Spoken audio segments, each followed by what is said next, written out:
Bonjour ou bonsoir, ça dépendra quand vous nous regarderez. Bienvenue dans Aux Armes, c'est le nouveau podcast sur l'Olympique de Marseille. On va rencontrer pas mal d'invités sur toute la saison. Sur le début, on va se concentrer quand même beaucoup sur soit des anciens joueurs ou des personnalités du club. Et puis ensuite, au fur et à mesure de la saison, on ouvrira un petit peu le champ des possibles. Aux Armes, c'est justement le podcast qui nous manquait, quelque chose de positif. On raconte l'histoire du club, on raconte même ce qu'il se passe actuellement, puisqu'il y aura toujours une partie sur l'invité de son passé, de son présent, mais surtout sur l'actualité du club. Et il y aura peut-être aussi dans la saison des gens qui ne seront pas du tout attachés à l'Olympique de Marseille, parce que ce qu'il y a de bien avec notre club, le club le plus populaire de France, c'est que tout le monde a un avis sur l'OM. Aux Armes, vous nous retrouverez normalement 2 épisodes par mois. On va attaquer avec le premier invité qui est Eric Dimeco, le parrain de l'émission. Et puis petit à petit, vous pourrez vivre l'expérience. On sera sur YouTube, donc on vous demandera de vous abonner et d'activer la cloche pour ne pas manquer les vidéos. Et ensuite en audio sur Spotify, Deezer et Apple Podcast. On compte sur vous, commentez. Il faudra pas mal d'interactions entre nous, comme ça vous pourrez nous poser vos questions et qui vous aimeriez voir comme invité. Peut-être on lâchera des hashtags aussi pour avoir de nouveaux invités. En tout cas, Aux Armes est lancé pour la nouvelle saison et on espère que ça marchera. Et bien sûr, un seul leitmotiv, allez l'OM.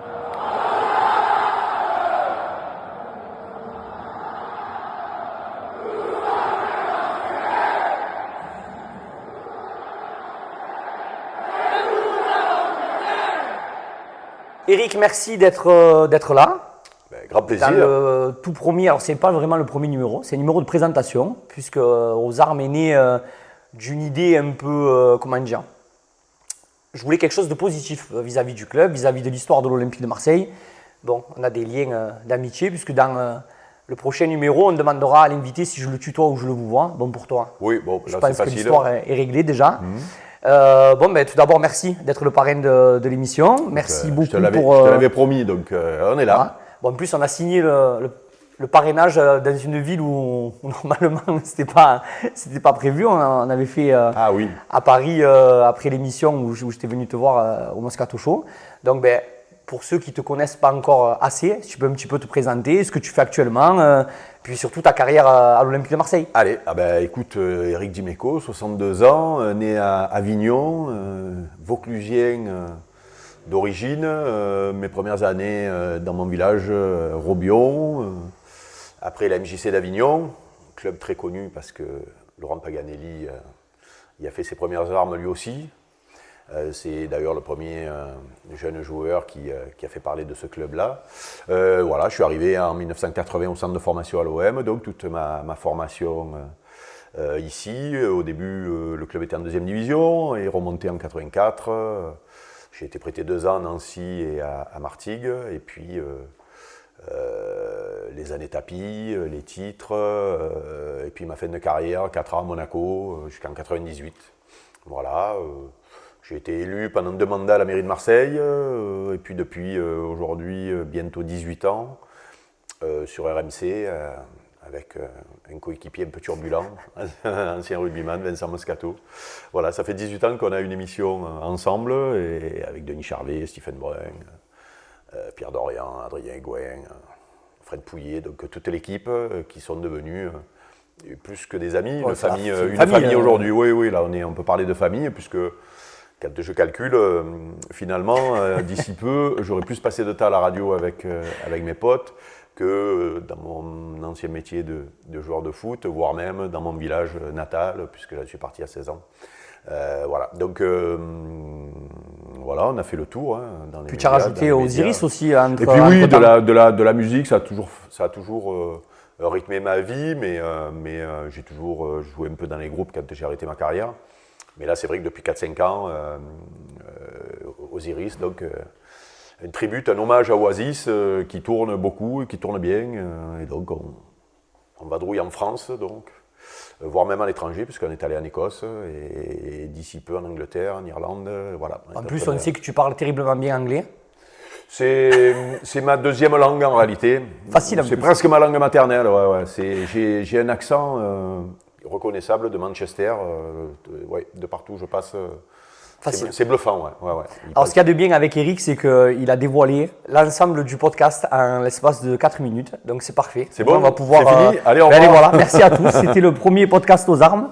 Non, mais justement, dans ta formation, donc tu es arrivé au club en 80. Comment ça s'est fait? Tu t'es fait remarquer comment? C'est quoi l'idée de départ? Alors, à l'époque, c'était pas comme aujourd'hui où un jeune joueur, même d'un petit club, d'un village perdu, est repéré quand il est bon. À l'époque, il y avait des sélections du département. Donc moi, c'était le district Rhône-Durance, là-bas, dans le Vaucluse. Et puis après, il y avait les sélections de Ligue de la Méditerranée, donc Vaucluse, Bouches-du-Rhône, les Alpes, les Basses-Alpes, les Alpes-Maritimes. Voilà. Donc j'ai eu la chance, donc, du coup, de faire ces sélections-là.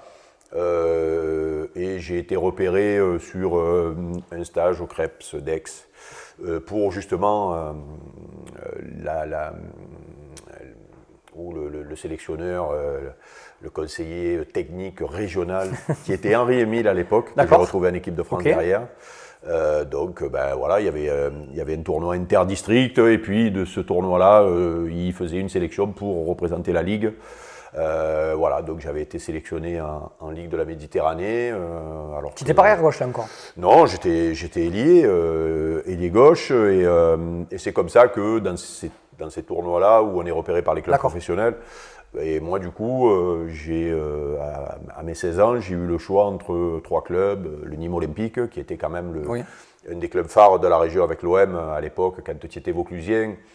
Tu allais voir l'OM, tu allais voir Nîmes, quoi. Donc voir l'Olympique Avignonnais, mais qui a joué beaucoup en deuxième division et malheureusement qui n'est pas resté au plus haut niveau. Et Cannes aussi, qui était un club formateur intéressant à l'époque, début des années 80. Le choix a été vite fait, même si Nîmes était en première division et l'OM en deuxième division quand j'ai ce choix-là à faire. D'abord parce que j'étais fan de l'OM, donc quand tu es du côté de Cavaillon là-bas, tu es naturellement tourné vers l'Olympique de Marseille. Et venir à Marseille au stade Vélodrome, c'était toujours un moment particulier. Voilà, je n'y suis pas venu souvent quand j'étais gamin. Mais tu avais cette image-là du stade. Oui, le stade, moi j'ai vécu aux années 70, Scoblar, Manusson, Trésor, Six, l'année où ça descend, qui était une de mes idoles, ailier gauche, Georges Beretta même, qui a fait comme petit passage, qui était plus stéphanois que marseillais, mais pareil, c'était les joueurs qui m'ont marqué. Ça te permettait de t'identifier à un truc qui te parlait fortement. Donc le choix a été vite fait parce que c'était mon club de cœur, même si la décision de venir dans un club qui venait de descendre en deuxième division, c'était un peu chaud, et en plus, surtout, un club qui n'était pas réputé formateur, quoi, voilà. Oui, parce que quand même, comme tu l'as bien dit au début, la formation, elle n'avait rien à voir avec ce qu'il y a maintenant. Maintenant, tout le monde. Il y avait beaucoup de. Non, mais il y avait de bons jeunes, puisque l'OM en 78, ils sont les champions de France cadet et ils gagnent la Gambardella. Donc, il y a toujours eu de bons jeunes à l'OM, sauf que la politique de Star a toujours fait que les jeunes. C'est resté quand même. Il y en avait peu, et ça a toujours été un petit peu le cas malgré tout. Alors que le Nîmes Olympique, lui, était réputé pour un club formateur. Voilà. Donc j'ai fait ce choix du cœur, et puis surtout aussi au Nîmes Olympique, il y avait un garçon qui s'appelait Christian Pérez, qui avait un an de plus que moi, où on a à peu près la même génération, sauf que lui c'était l'ailier gauche de l'équipe de France, minime, cadet, junior. Ouais, donc bon. La concurrence était rude à Nîmes pour un ailier gauche, pour exister dans l'ombre de Christian Pérez, qui fait d'ailleurs une grosse carrière derrière, parce qu'il va à Paris, il a joué au Nîmes Olympique bien sûr, puisqu'il a été formé là-bas. Il a fait notre choix lui. Nîmes Olympique, Paris, finalement, c'est mieux le tien. Non, mais le choix était risqué à l'époque, et d'ailleurs, il s'est avéré plus que risqué, puisque moi, l'année où j'arrive, donc saison 80-81, le club vient de descendre, le club est en grande difficulté financière, et le club a failli déposer le bilan avec l'épopée des Minots qu'on connaît bien aujourd'hui, parce qu'il y a eu un très beau reportage sur Canal+. J'allais en parler justement, dire aux gens qui écoutent ce podcast, si vous avez l'occasion de regarder le reportage Canal+ sur l'épopée des Minots, parce qu'elle fait partie intégrante de l'histoire du club. C'est même une des belles histoires du club qui a longtemps été méconnue ou qu'on a voulu oublier, parce que c'était pas une période. C'est pas très glorieux. C'est pas une période glorieuse, parce que le club était en grande difficulté. Il faut savoir que dans le Provençal à l'époque, et le Méridional, puisqu'il y avait le Provençal, le Méridional, la Marseillaise, et il y avait même un journal qui s'appelait Le Soir qui paraissait l'après-midi. la mort de l'Olympique de Marseille avait été annoncée. Oui, C'est-à-dire, c'était acté. fait. Le club déposait le bilan, sauf qu'à la tête de la Ligue et de la Fédé, il y avait des dirigeants sudistes qui ont tout fait pour sauver le club. Et la seule solution pour sauver le club, ça a été de licencier les professionnels et de permettre aux jeunes de finir le championnat pour ne pas le fausser. Donc il restait 6 matchs. Et ces 6 matchs, en réalité, donc c'est pour ça qu'il faut dire aux gens d'aller visionner ce reportage. Parce que tous les gens qui l'ont vu ont été impressionnés parce que mais je connaissais moi à moitié l'histoire, enfin je la connaissais comme ça. Mais quand j'ai vu le reportage, je trouvais ça terrible parce que c'est typiquement Marseille. C'est ça. Au stade, pas grand monde au début, c'est un ça, peu… que les jeunes Marseillais qui sont au centre de formation. Ouais, ils n'y arriveront pas de toute façon, donc c'est pas grave. Et puis à la fin, le stade est plein et c'est… ça. Et surtout… le risque de ces 6 derniers matchs, c'était que le club descende en 3e division sportivement, quoi. Alors là, ça signait l'arrêt de mort du club. C'est compliqué, bien sûr. C'est-à-dire, malgré les efforts des instances du football français qui ont tout fait, c'est-à-dire essayer de trouver des repreneurs, une descente sportive aurait scellé la mort du club définitivement. Et la force de cette équipe-là, donc, qui était que des jeunes sortis du centre de formation, c'était de ne pas avoir perdu un seul match sur ces 6 derniers matchs et d'avoir même gagné contre Montpellier, qui était l'équipe qui allait monter, Toulouse qui… alors Toulouse, je ne sais pas si ça avait ce que ça avait… Je crois que c'est nul contre Toulouse. Oui, je crois que c'est nul contre Toulouse. C'est nul contre Toulouse, mais pareil, c'était Montpellier et Toulouse à l'époque dans ce groupe de 2e division, c'était les équipes. Oui, parce qu'avant il y avait 2 groupes de… Il y avait 2 groupes de 2e division. Deuxième division. Et voilà, donc j'ai fait partie de cette épopée-là. Moi, je faisais partie des plus jeunes. J'ai joué un match à Avignon en plus, dans ces fameux 6 derniers matchs. Et ça reste pour moi un moment magique parce qu'on est scellé à vie avec les minots. C'est ce que j'allais te demander. En termes de souvenirs, forcément, dès qu'on te voit, on pense 93, la coupe sur la tête, et c'est normal. Mais en termes d'émotion, le fait d'avoir sauvé le club, ça devait être quelque chose d'important, parce qu'en plus, c'est un club que tu aimes, donc forcément, c'est pas non, mais c'est surtout que cette histoire-là, elle est assez unique dans le monde du football. Donc, des gamins du centre de formation qui sont pour la plupart, on n'avait que 2 professionnels, Michel Castellani et Christian Caminiti. Sinon, tous les autres, c'était des stagiaires ou des aspirants, les termes des jeunes de l'époque, des centres de formation. Et c'est très très rare dans l'histoire du football ces histoires-là, et surtout des gamins de tous les quartiers de Marseille qui permettent au club de se sauver, mais pour la plupart qui ont permis au club de remonter en 84, parce qu'une grande majorité des minots étaient là sur la saison qui permet à l'OM de monter. Et c'est pour ça qu'il y a un attachement particulier à cette période-là, et c'est pour ça d'ailleurs que après le titre de champion d'Europe, voire même après le premier titre, le doublé de 89, je crois que les premiers mots que j'ai, c'est vers là. C'est vers ça. Oui, c'est d'avoir une pensée pour les minots, parce que il y avait tellement de joueurs talentueux dans cette équipe-là. Beaucoup de joueurs jouaient en équipe de France, cadet, junior, et à l'arrivée, moi, j'étais pas loin d'être le favori pour faire la plus grande carrière. Pour faire la carrière que tu as eue. Peut-être que d'autres dans cette équipe-là auraient pu être en 80, dans la grande équipe de tapis avec toi. Mais il y avait tellement de joueurs qui, pour moi, étaient supérieurs à moi. Quand j'arrive au centre de formation, je suis impressionné par Marc Pascal, par Jean Francini, Marcel De Falco, qui jouaient déjà en 2e division, qui avaient été champion de France, qui avaient gagné à Gambardella ou champion de France cadet, qui jouaient dans les équipe de France de jeunes, et à l'arrivée, je suis le seul à rester quand Bernard Tapie, enfin pas quand Bernard Tapie arrive, mais en tout cas quand l'équipe recommence à gagner. D'accord. Parce que là, tu es resté jusqu'à 84. Moi, je suis resté jusqu'à 86, j'ai été prêté 86, quand Bernard Tapie arrive, et je reviens 2 ans après. D'accord. Et là, il reste plus grand monde de l'épopée des minots. Et je crois même qu'il ne reste plus personne. D'accord, oui, je pense. Je crois même qu'il ne reste plus personne, parce que quand Bernard Tapie arrive, José Anigo, Jean-Charles non, je pense qu'il part à Bordeaux. Ouais. Je crois qu'il y a Jeannot Francini qui doit rester. Il n'y en a pas tant que ça. Hein. Et à l'arrivée, En 88, quand je reviens, quand on fait le doublé, il n'y a plus Et personne des minots, quoi. Et j'avais trouvé ça tellement injuste.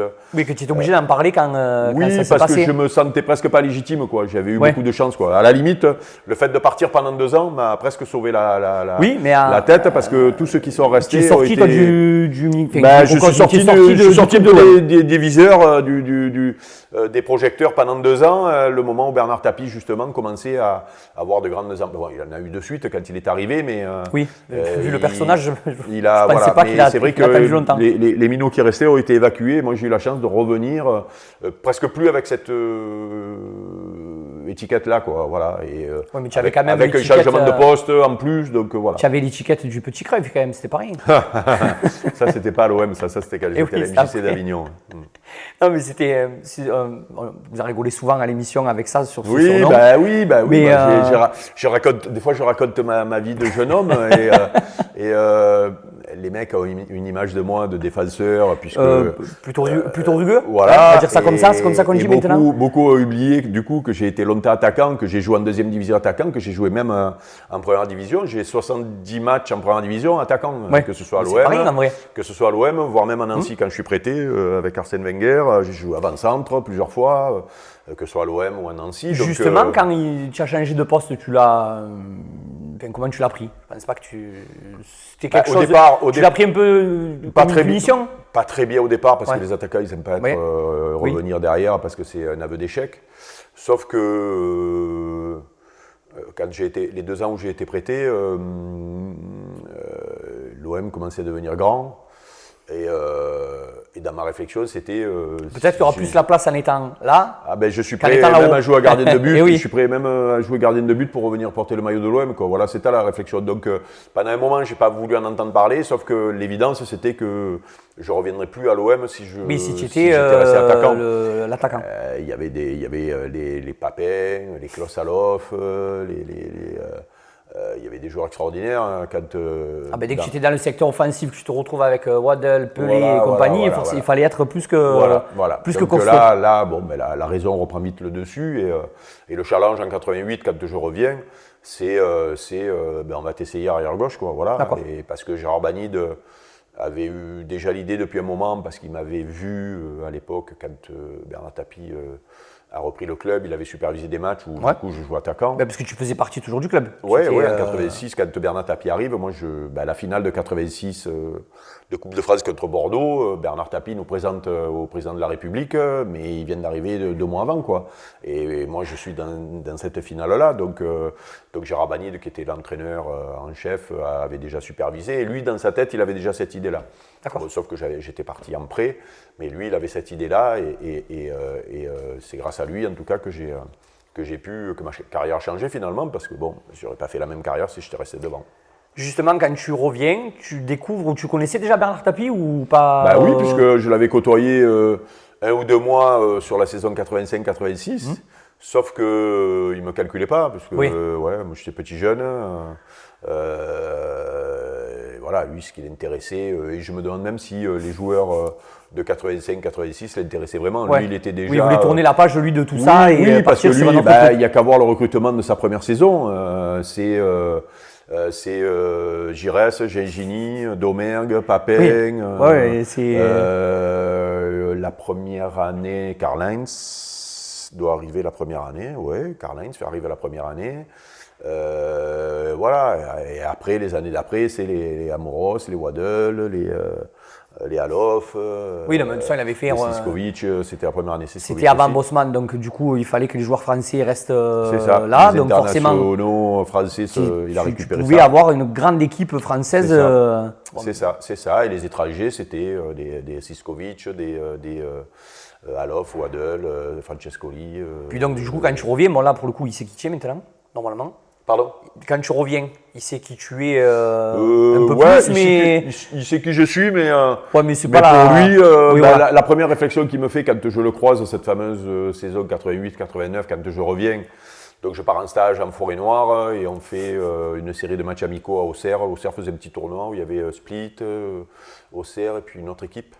Et à Split, il y avait le dirigeant Josip Skoblard, donc ça avait été une de mes kiffs, c'était de croiser enfin mon idole en vrai. une de mes idoles en tout cas. Et donc moi je m'étais imposé assez rapidement arrière gauche après le stage de début de saison. Et la première fois que je revois, donc après 2 ans, Bernard Tapie dans le vestiaire, il me serre la main en me disant « Alors, il paraît que tu es bon maintenant, 10 mecs. » Il m'a appelé 10 mecs tout de suite. Il m'a dit « Alors, il paraît que tu es devenu bon. » Voilà, première réflexion de Bernard la Tapie, table est mise, comme on dit. Voilà. Donc, il avait eu le retour du stage en forêt noire, des retours positifs du stage en forêt noire. Ouais. Mais les rapports ont toujours été particuliers, puisque bon... moi, j'ai toujours eu beaucoup de respect pour lui et surtout, j'ai toujours fait en sorte de garder la distance. Un peu de distance quand même. Président, voilà. D'accord. Donc, je l'ai toujours appelé président, je l'ai toujours vouvoyé. Alors que la majorité de mes potes. Oui, ils étaient. Jean-Pierre Papin. Très proche de lui. Bernard Pardo, Béar Casoni. Il le tutoyait, il appelait Bernard, quoi. Ouais. Donc, voilà. Donc, moi, non. D'abord parce que quand tu es issu du centre de formation, tu n'as pas le même statut que les mecs qui ont été achetés. C'est pas pareil. C'est pas la même. Puis parce qu'il y a eu des négociations, ils ont parlé avec eux. Tu rencontres le président, quand tu signes dans un club, tu as une autre. Oui, puis le président en général était un peu dragué pour venir et tout, donc il y a quelque chose, alors que toi, tu étais là, toi. Je suis rentré par effraction, j'étais déjà là et j'ai poussé on n'a pas voulu me laisser rentrer par la porte, je suis rentré par la fenêtre. Oui, la fenêtre ouverte, donc on est rentré. Exactement. Tant pis pour eux. Donc voilà. Donc non, mais c'était bien comme ça aussi. D'accord. Bon, ensuite, tu arrives là dans une équipe forte, dominante. Tu parles de la finale de 89, elle est plus que de Coupe de France, elle est plus qu'historique parce que elle est mythique, elle fait partie des dans le scénario du match, c'est. Oui, puis elle fait partie des plus belles finales de Coupe de France de l'histoire, quoi. Il y en a 3 ou 4 autres de bien, sûrement. Ce qui n'est pas normal, c'est que c'est la dernière. Que depuis, ça, c'est une anomalie. On n'en est plus gagné. Ça, c'est le seul petit point négatif qu'on va aborder, c'est celui-là. Bon, après, c'est l'histoire du club, mais c'est vrai que c'est un club qui a toujours eu une histoire particulière avec la Coupe de France, puisque ça a longtemps été le tenant du titre. Et d'ailleurs, c'est la 10e, si je me souviens bien, celle-là, quoi. Et pendant les années 70, il y a eu un doublé, il y a eu une victoire. Voilà, et donc l'histoire de ce club centenaire a été il y a eu des titres de champion de France, mais il y a eu surtout la Coupe de France qui a généré beaucoup de passion, voilà. Elle était importante à l'époque, la Coupe de France. C'était quelque chose, voilà. Il fallait la gagner, il fallait pas passer à travers. Les Marseillais montaient, il y avait du monde, les matchs à élimination directe, voilà, ça a toujours été un club de coupe, l'OM. Ça s'est vérifié après, même avec les Coupes d'Europe, puisqu'on fait partie des équipes qui ont, en France, qui ont fait le plus de finales de Coupe d'Europe, toutes Coupes d'Europe cumulées. Donc ça a toujours été dans l'ADN du club. Et du coup, de ne pas plus avoir gagné cette Coupe de France-là depuis des années, c'est une anomalie. On y a cru l'année où on élimine le PSG en quart. Bon, il y a eu Annecy entre-temps. Parce que le Missigri n'était plus là, on avait éliminé. Et on pensait que c'était la voie royale, et bon, malheureusement, ça s'est pas fait. Ils nous ont fait une vilaine surprise.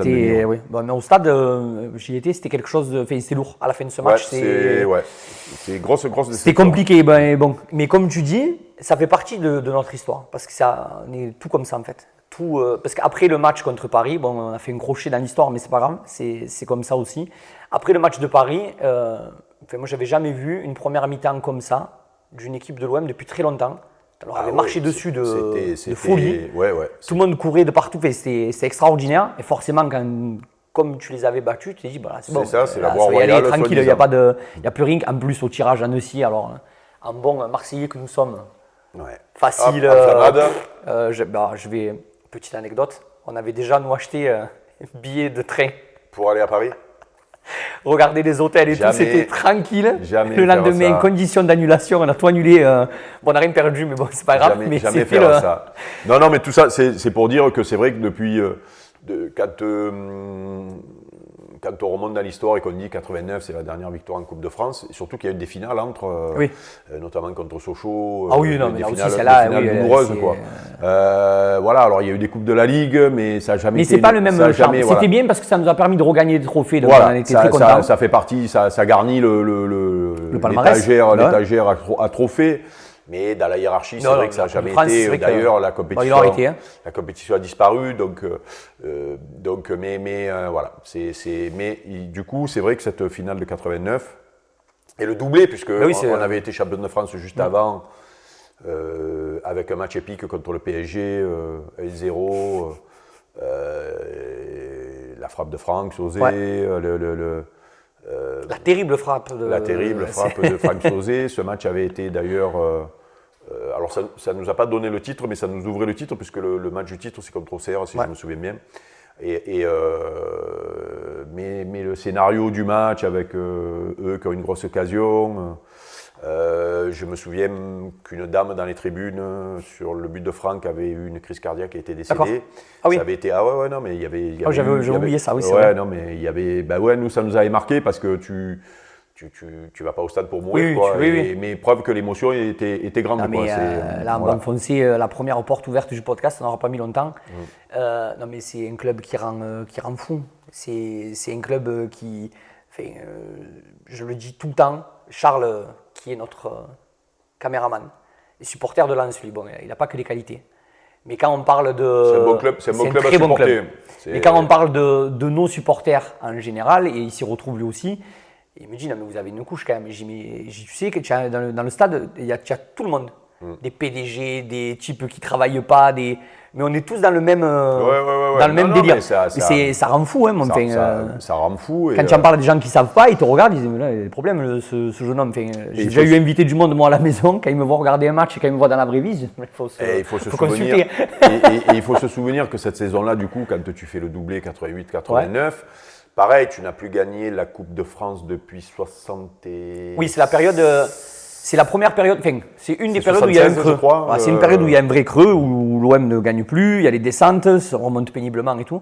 Et là, d'un coup, il y a ce doublé, et puis après, ça ouvre la voie sur la séquence la plus forte du club. Voilà. Et qui est extraordinaire. Il n'y a plus de titres depuis 72 et plus de coupes depuis 76, je crois. Donc, c'est-à-dire que le supporter est déjà sevré de titres et en manque, quoi. Voilà. Et voilà, après, donc, ça va revenir fort. Voilà. Et après, c'est vrai qu'il y a les 5 années qui suivent, qui sont oui, le moment fort du club parce que y a les titres qui s'enchaînent. Il y a surtout beaucoup de plaisir au stade, quoi. Voilà, parce que les titres c'est important, mais il y a aussi ce que tu donnes à ton public, voilà. Et ces années-là, tu as l'arrivée de Waddle qui devient dieu et qui est un artiste du football, un garçon comme Francescoli qui n'est resté qu'un an, mais qui pour moi a marqué l'histoire du club. Enfin, mais pour moi ça reste. Il était tellement, même maintenant on peut le regarder encore sur les vidéos qu'on trouve. Pour moi, c'est tellement beau à avoir joué. Voilà, pour moi c'est le joueur avec lequel j'ai pris le plus de plaisir à jouer puisqu'il jouait de mon côté devant et du coup. Tu t'es pas trop embêté quand tu donnais le ballon, tu savais que ça allait aller. Voilà, tu envoyais le saucisson, il le transformait en caviar. Donc voilà, puis des Moser, puis des Karl-Heinz Foster, on en parlait tout à l'heure, des Manu Amoros qui était le meilleur arrière droit du monde après. Mais c'est resté 86. Amoros, même maintenant quand tu en parles en général, Amoros c'est resté, pardon. Longtemps recordman des sélections de l'équipe de France, meilleur arrière droit du monde, je crois en 86 pour la Coupe du Monde. Donc tu récupères ce garçon-là. Quand Bernard Tapie récupère Karl-Heinz Foster, en réalité, il demande à Michel Hidalgo c'est qui le meilleur défenseur central du monde. Michel lui dit c'est lui. C'est lui, bim, l'autre il l'attrape. Voilà. Donc, oui. Parce que Karl-Heinz c'était pareil sur ces saisons-là, 84, 86 ou même 82, c'est ce qui se fait de mieux dans le monde à ce poste-là, quoi. Giresse, voilà, bon, il y a eu des artistes, quoi. C'est-à-dire qu'en plus qu'il y a eu des résultats. C'était bien. Les gens prenaient du plaisir à venir au stade parce qu'il se passait des. Mais en vrai, Eric, c'est resté. Même quand les équipes jouent moins bien, peut-être avec moins de bons joueurs. Tout ce qu'on a toujours demandé, les gens qui suivent l'Olympique de Marseille, c'est que les mecs donnent tout et qu'ils essayent de jouer le mieux possible. L'exemple parfait, le scène de cette saison-là, c'est la saison de Bielsa. Finalement, il n'a rien gagné. Ça finit pas terrible, mais les gens dans l'imaginaire ont un souvenir terrible parce qu'il se passe un truc sur le terrain. Il y avait toujours un truc. Il se passe un truc sur le terrain. C'est toujours, c'était tout dans l'excès, tout comme nous sommes en fait. Tu étais capable d'en prendre 5 contre Lorient à la maison alors que c'était pas trop prévu. Mais non, c'est ça. Mais en effet, ces 5 saisons-là, outre les titres, il y a ce qui se passe au stade, les joueurs qui composent cette équipe-là, avec le Graal en 93, quoi. Mais tu as cru à quel moment que vous alliez faire ce genre d'épopée en Coupe d'Europe en 93 même en général, après le doublé, Tu le sentais, tu t'es dit, ouais, il y a peut-être un truc à faire, ou c'est venu un petit peu au fur et à mesure et vous êtes dit, bon, mais là Non, maintenant il y est, il va falloir y aller. Non, quand on fait le doublé, il n'y avait pas eu de Coupe d'Europe cette année-là. On se retrouve l'année d'après donc en Coupe d'Europe des clubs champions, donc, puisqu'il y avait qu'un. Oui, parce qu'avant, il n'y avait que les champions qui jouaient la Coupe les champions d'Europe. qui jouaient, ça avait un autre nom. C'est cette année-là d'ailleurs que Manu Amoros arrive. C'est cette année-là que Chris arrive. C'est cette année-là que Enzo arrive, que Carlos arrive, donc 89-90. Et là, quand on va arriver les joueurs, Oui. là, on comprend qu'on a passé un cap, quoi. Parce que l'année d'avant, l'année du doublé, on a une équipe, on a une équipe on est encore dans l'insouciance avec Gérard Gilly qui découvre ce niveau-là et qui nous laisse beaucoup de liberté, avec une ambiance extraordinaire, avec une équipe qui petit à petit se trouve et va chercher le doublé. Et malgré ça, tu as presque la moitié de l'équipe qui est changé. Oui. Mais c'est vraiment pour améliorer le. Puisqu'Abedi Pelé a été prêté, il revient. Alors il ne revient pas la première année, il revient l'année d'après. Mais bon, voilà, c'est-à-dire tu te retrouves l'année d'après avec. Tu fais le doublé avec Papin Alof. Et il y a Patrice Hérault, il y avait Fred Mérieux qui étaient des jeunes joueurs qui avaient joué un peu devant, avec Philippe Vercruis et tout. Et l'année d'après, tu te retrouves avec Francescoli, c'est autre chose. Waddle, Jeannot, Tigana au milieu de terrain qui arrive. Derrière, tu as Carlos qui arrive. Manu, Amoros qui arrive. Bon, tu as la moitié de l'équipe qui est en concurrence, quoi. Ouais, mais l'ambiance, elle était comment quand même avec cette équipe-là? Même, parce qu'après, quand il y a beaucoup de gros joueurs, on le dit tout le temps, ça, c'est toutes les générations confondues. Quand il y a des gros joueurs, quand même, il faut gérer les égos de chacun. Mais là, quand tu connais la personnalité des Waddle, Moser, Enzo, Francescoli, Jeannot, Tigana, tout ça, Manu Amoros, ça glisse, quoi.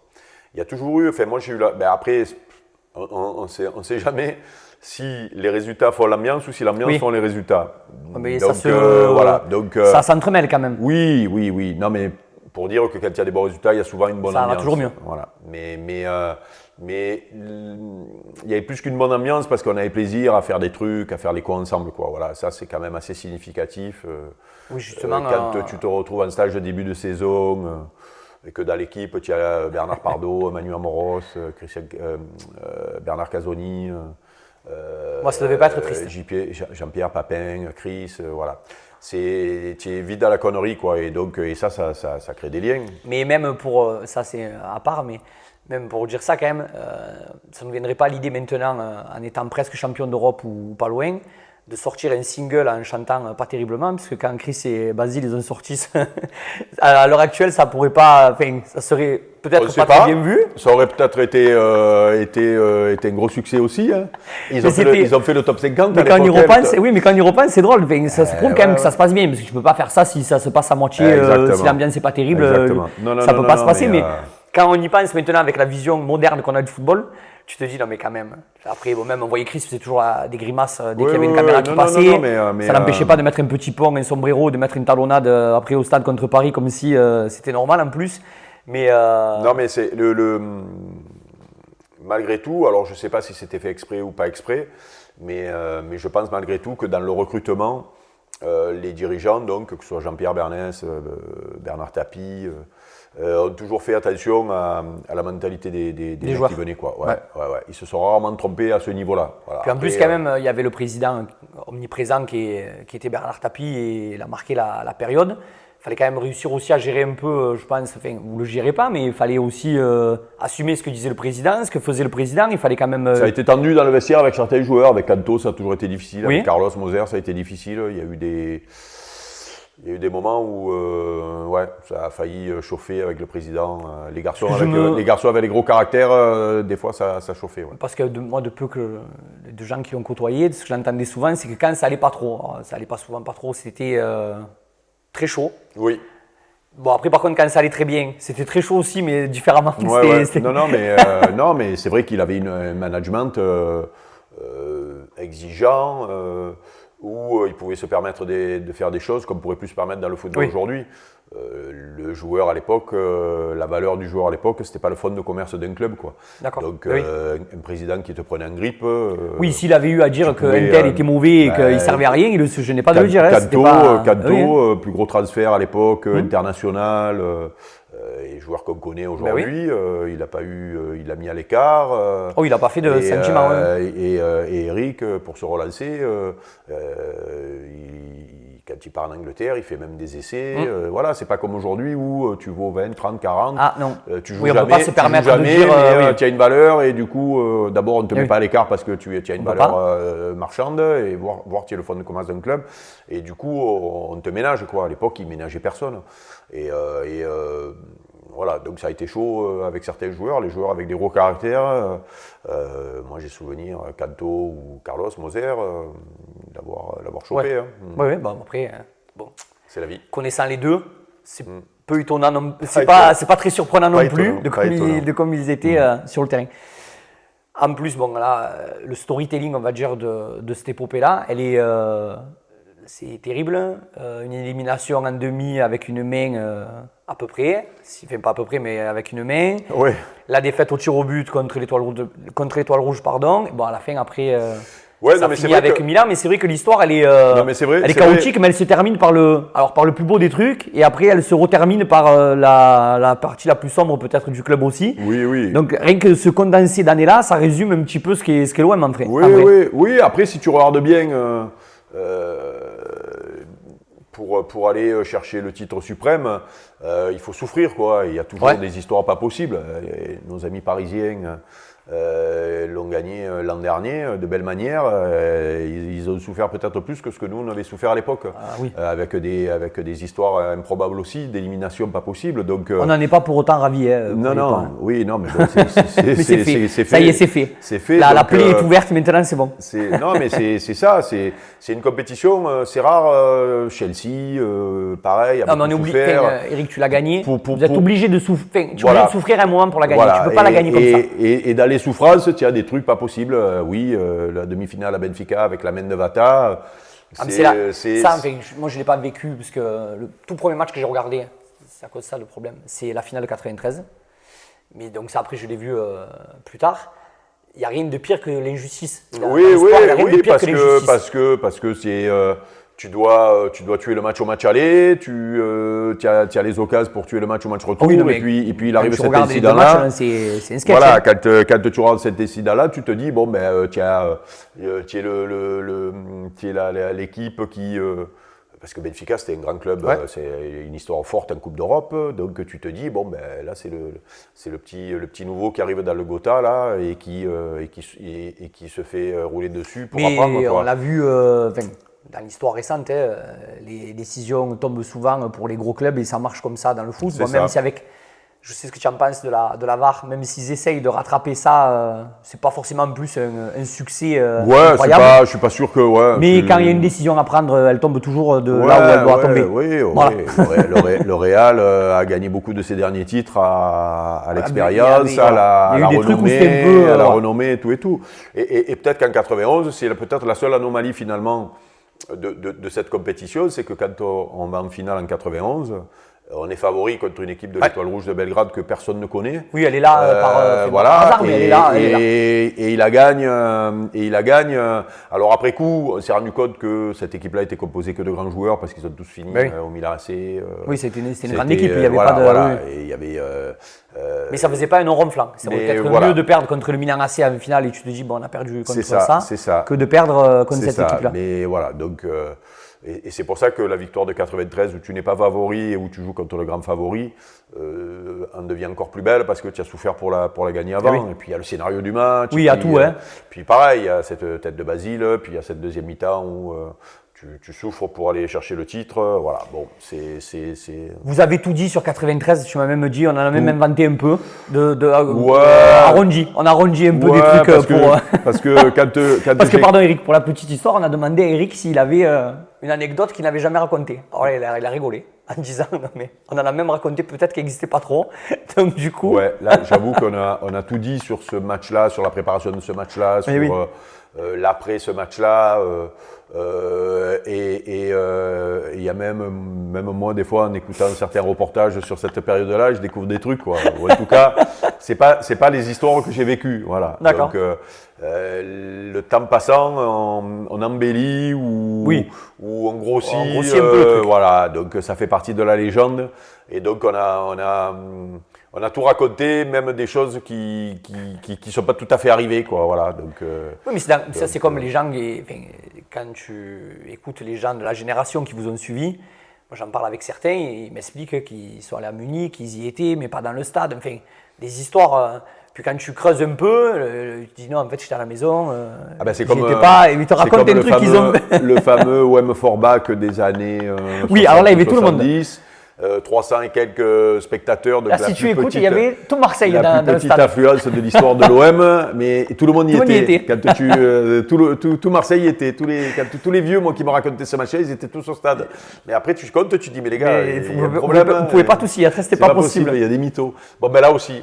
Mais même nous, puisque moi, quand j'entends des histoires racontées par mes potes, je me persuade que c'est la vérité et et je les raconte. Donc en réalité, une légende, c'est ça d'ailleurs, finalement. Une légende, c'est une histoire qui a été grossie, inventée, parce que même et qui est racontée, quoi, finalement. Parce que même sur l'histoire de Tapi qui dit non, laisse Boli, mets-le. Enfin, au début, c'était un truc un peu confidentiel. Et à la fin, au fur et à mesure, ça. Mais moi, pareil, l'histoire de Barthez qui s'endort dans le bus avant le bus qui nous amène de l'hôtel au stade. Je le raconte des fois, mais je suis même pas sûr. Je suis pas sûr qu'il dormait en vrai. Je suis même pas sûr. Moi, en tout cas, je me souviens plus l'avoir vu. Oui, mais tout le monde raconte. Moi, comme il y en a un qui a dit il s'était endormi. C'est un fait commun. Après, il y en a un qui raconte qu'il avait oublié les gars à l'hôtel. Alors ça, il paraît que c'est vrai, mais on n'était pas parti. C'est quelqu'un qui était allé le chercher. Vous n'étiez pas au stade. Il a ouvert son sac. Donc les histoires, ça part de. Il a fermé les yeux, donc il s'est endormi. Il a oublié les gants. On est allé vite les récupérer. Ou alors on est arrivé au stade et au moment de rentrer sur le terrain, il avait oublié les gants. Tu vois, voilà. Et sauf que nous, on l'a véhicule cette légende finalement. Voilà, parce que ça embellit toujours l'histoire. Donc, voilà. À quel moment dans le match tu te dis c'est bon? Vraiment à la fin ou dans le match tu te dis bon là ça sent bon quand même? Parce qu'en voyant les parades de Fabien, en voyant le scénario du match, est-ce qu'il y a un moment où tu te dis bon ça va, on va gagner, c'est bon? Non, c'est vrai que non, quand on sent que Fabien est en état de grâce, on se dit qu'on ne va pas perdre. On s'est dit on ne prendra pas de but. Voilà. Bon, en plus, on était fort défensivement à l'époque. C'était quand même notre point fort. Derrière, on avait Desailly, Boli, Casoni. Il ne fallait pas trop dribbler à l'époque devant vous. Il ne fallait pas trop s'amuser quand même. Il y avait Sauzé, Deschamps. Donc, c'était plus des... Franck était un joueur qui était capable de construire le jeu, bien sûr, mais c'était des joueurs qui en imposaient. Sans faire offense à Didier, c'est un batailleur, c'est pas un créateur. Quand tu regardais l'équipe sur le terrain, tu avais 3 créateurs et puis le reste. Tu savais que le reste, il ne fallait pas s'amuser. Ça va être compliqué. Même si Franck, cette année-là, avait été extraordinaire au niveau des passes d'ess et des buts, il fait une saison extraordinaire.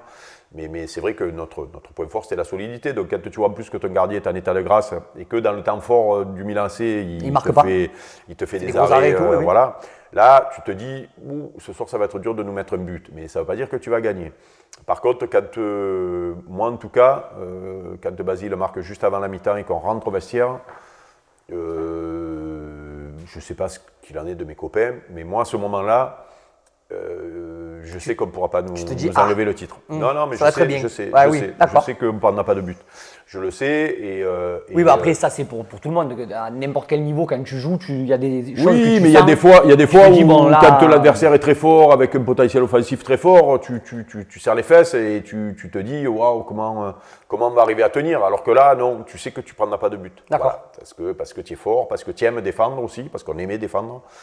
Que tu as un gardien qui est en état de grâce, qui est extraordinaire. Ça, on te l'entend souvent dire. Maintenant, les défenseurs, on leur demande peut-être de moins défendre et de plus attaquer. Donc et puis tu sens aussi quand l'adversaire il s'est cassé les cornes pendant un moment, tu as pris le dessus, quoi. Voilà.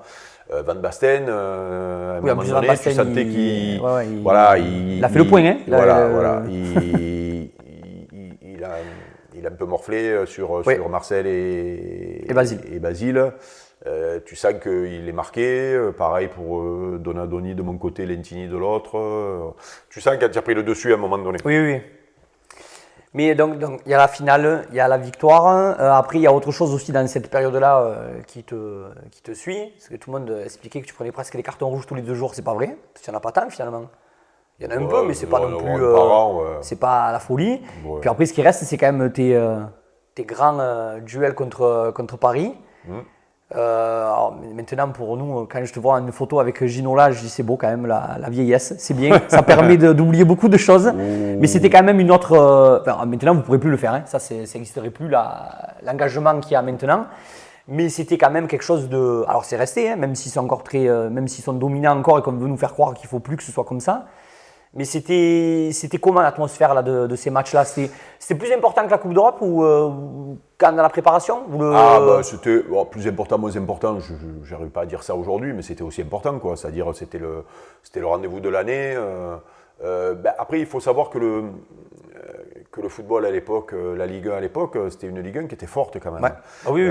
Les meilleurs joueurs, les internationaux français jouaient Ils étaient tous là. en Ligue 1. Ouais. Les 2 que tu avais, ou les 2 ou 3, parce que ça a changé à un moment donné, mais les 2 ou 3 étrangers que tu avais, forcément, tu avais les c'était meilleurs. des internationaux. Ah oui. C'était Rudi Völler qui était champion du monde avec l'Allemagne. C'était Georges Weah qui avait été le joueur qu'on connaît, Ballon d'Or africain. Voilà, c'était à Monaco, Klinsmann. Et même Auxerre flambait sur la scène européenne, puisqu'ils avaient fait des demi-finales de Coupe d'Europe. Bordeaux, n'en parlons pas aussi, puisque dans les années 80... Oui, il y avait un championnat de France qui était fort, avec des équipes fortes, donc le niveau était élevé. Donc la Ligue 1 était, et c'est peut-être pas le hasard non plus, si dans les années 90, loin, oui, non, mais si dans les années 90, il y avait autant d'équipes fortes là. Bordeaux, Monaco, l'OM, Paris ont fait des finales de Coupe d'Europe, les Auxerre ont fait des demi-finales, il y a même Montpellier qui a fait des coups, il y a... j'ai souvenir d'équipes qui faisaient des coups, quoi. Et ces matchs-là, du coup, étaient te préparer d'abord à la Coupe d'Europe et à la Ligue des Champions ou la Coupe d'Europe des clubs champions. Et il y avait des rivalités très fortes, quoi. Voilà. La première rivalité, moi, que j'ai connue, c'était avec les. Alors, il y a eu celle avec les Saint-Étienne dans les années 70. Après, il y a eu celle avec les Girondins de Bordeaux dans les années 80. Bordeaux, c'était fort aussi. C'était chaud. On perd de finale de Coupe de France contre eux. La rivalité baise tapis. Derrière, Monaco a toujours été une équipe très forte, avec une grosse rivalité sportive. Alors, il n'y a jamais eu d'excès en dehors du terrain avec l'AS Monaco, parce que l'AS Monaco a toujours été un club de gentlemen, on va dire. J'ai joué là-bas pendant 4 ans. Ce club n'a jamais aimé le conflit. Il n'y a pas de grosse rivalité. Oui, la rivalité était sportive. Voilà. Il n'y a pas ça débordait pas. Voilà, ils ont eu toujours, encore aujourd'hui, les années 80, 90.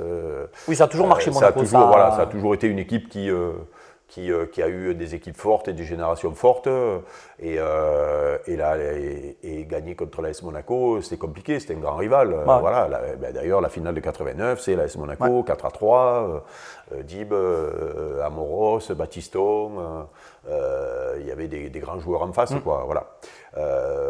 Et donc, du coup, c'est vrai qu'il y a eu cette rivalité avec le PSG qui a été exacerbée. Certaines disent monter de toutes pièces parce que, en effet, ça faisait un storytelling pour les télés. Mais c'était la réalité aussi. Oui, mais ça, quand tu es sur le terrain, tu ne penses pas à ce qu'il a dit tapis dans les médias et machin. Une fois que tu y es. Oui, bon, après comme on se chauffait, tu y penses, quoi. Voilà. Et puis, il y avait 5 ou 6 internationaux au PSG, autant à l'OM. En plus, il y avait une rivalité en équipe de France où il n'y avait pas une super ambiance en plus à ce moment-là. Donc, c'est un peu logique aussi quand tu te files un peu. Ouais, il y avait tout il y avait tout pour que les matchs soient chauds. Voilà. Ils sont pas tous beaux, non, mais ils sont tous chauds. Bon, après, le plus beau, c'est celui d'après la. Enfin, pour moi, Oui, dans l'histoire de tout, parce que dans l'histoire de tout, c'est incroyable en vrai. Parce que le résultat est bon pour nous, oui. Et puis parce que le scénario pareil est incroyable. Mais oui, ce match-là, le match donc quelques jours après la finale de la Ligue des Champions en 93, avec la fameuse tête de Basile au coin de la surface, tête plongeante qui va en pleine lucarne, Paris qui marque en premier, qui nous réveille, et puis ce match-là, ça avait donné fort aussi, puisque On s'était battu dans le tunnel, ça, et pas tout le monde le sait, mais ça avait chauffé dans le tunnel ça avait, C'est un peu castagné. Ça avait un peu castagné dans le tunnel. Voilà, c'était des matchs particuliers. Ouais. Donc dans tout ça, bon, cette grande épopée, des trophées, il se passe ce qui se passe après. On passe la main sur ça. Tu vas à Monaco là. Pas de suite, il y a l'année d'après. Ouais, il y a l'année d'après où arrive Sony. Ouais, Sonny Anderson arrive à la mi-saison et où on a une saison compliquée. Bon, d'abord, on ne peut pas défendre notre titre en Coupe d'Europe et ensuite, on a une saison un peu compliquée où il y a toutes les histoires extrasportives qui nous tombent dessus et qui plombent un peu le championnat, mais malgré tout, on est longtemps à la lutte et on est là, quoi. Et le club est rétrogradé, 2 ans. Tu as eu le choix de rester ou comment ça s'est passé là, ton départ? Alors, moi j'étais en fin de contrat. Je prolonge 4 ans à ce moment-là. Donc normalement je dois être là. Sauf que j'apprends pendant mes vacances que le club a essayé de me vendre. D'accord. Mais que mon contrat n'est pas homologué par la Ligue. Ok. Donc là, je comprends que... Non, mais c'est bien qu'on en parle parce qu'en gros, tu es parti. Mais non, mais en plus, tu vois, tu me disais, tiens, qu'est-ce que tu pourrais raconter que tu n'as jamais raconté? C'est vrai que cette période-là, moi, j'en ai jamais trop parlé parce que pour moi, je n'avais pas besoin de me justifier. Oui, non, mais c'est pas une justification. On ne m'a jamais demandé et puis ça fait partie de... Mais c'est vrai que moi, ça a été un moment difficile à vivre parce que... moi, je dois rester au club à ce moment-là. D'accord. Et j'apprends que, et d'ailleurs, tout le monde avait été vendu cette année-là, puisque il y a même Alain Boxic à mi-saison d'avant qui s'en va. Enfin voilà, tout ce qui a une valeur marchande est vendu. Et moi, comme j'étais en fin de contrat, je prolonge de 4 ans parce que moi, mon rêve, c'est de finir, toi, tu voulais aller finir ma carrière à l'OM et de faire. Voilà. C'est bon. Et sauf que je suis averti par la Ligue que. Je suis averti qu'ils essaient de me vendre. Que le contrat n'est pas homologué. Et je suis averti par la Ligue que mon contrat n'est pas homologué. Et que mon contrat ne sera pas homologué parce que le club est en difficulté. Là, Bernard Tapie me l'a fait à l'envers en m'expliquant que mon contrat sera homologué, qu'il n'y a pas de souci et tout et tout. Et moi, je me retrouve en rentrant de vacances sans club et surtout avec une promesse du club qui ne peut pas être tenue parce que mon contrat ne sera pas homologué. D'accord. Et surtout, en me disant, tu es quand même le roi des cons, tu te retrouves en fin de contrat et tu vas te prolonger pour être vendu. Voilà. Cette situation-là n'a jamais pu avoir lieu puisque du coup, mon contrat, voilà. Donc du coup, en fait, tu étais libre. Tu t'es retrouvé libre en fait. Voilà. Et donc du coup, à ce moment-là, j'ai un club italien, un club espagnol. C'est pas des grands clubs, mais c'est des clubs qui veulent s'acheter l'arrière-gauche, champion d'Europe en 93. Ok. Et l'AS Monaco. Et il se trouve que mon ancien président de Martigues, qui est Jean-Marie Bianchi, à qui je pense, qui était natif de mon village d'enfance, dans le Luberon, copain de ma tante. C'est d'ailleurs pour ça que j'ai été prêté à un moment donné à Martigues, au FC Martigues, parce que c'était lui qui était, il y avait des affinités, et lui était devenu membre de l'AS Monaco, du comité directeur, très proche de Jean-Louis Campora et tout. Donc du coup, ça a fait le. Et donc ça a fait le lien, et voilà comment je voulais pas partir trop loin de Marseille. Mon ex-femme ne voulait pas partir trop loin de Marseille, et l'étranger à l'époque, c'était pas. C'est pas comme. Tous les joueurs qui partaient à l'étranger n'avaient pas réussi. Franck Sauzé, ça s'était mal passé. Laurent Blanc, c'était mal passé. Enfin, il y avait beaucoup de. Même Jean-Pierre au Milan AC, ça s'était pas très très bien passé. Donc je fais ce choix de partir là, voilà. Donc, mais en effet, voilà une histoire qui a toujours été, enfin, j'ai jamais raconté, qui n'était pas si intéressante que ça, à part que oui, je pars quand l'équipe descend en deuxième division. Moi, mais c'était pas ton souhait premier. J'ai jamais voulu me justifier, mais l'histoire c'est celle-là en réalité, quoi. Voilà. Bon, donc tu reviens, tu arrêtes en 98. C'est ça, je fais 4 ans à Monaco. Ouais. Et là, après, tu reviens au club. 4 ans douloureux parce que les 2 dernières saisons sont compliquées, pas mal de blessures. Donc, et j'arrête en 98. Ouais. Mais tu reviens au club en 2000. Je reviens au club, non, assez rapidement. Je reviens. Moi, je finis en juillet 98. Ouais. En fin d'année 98, voire début 99, déjà, le club m'envoie superviser des. Bon, tu es dans, donc je suis dans l'entourage. Tu pars là. Je suis dans l'entourage du club. Je vais superviser des matchs de D2. Je pars même à l'étranger voir certains matchs. J'avais repéré Drogba au Mans. D'accord. Qui était allé du coup à Guingamp après et qu'on a récupéré derrière.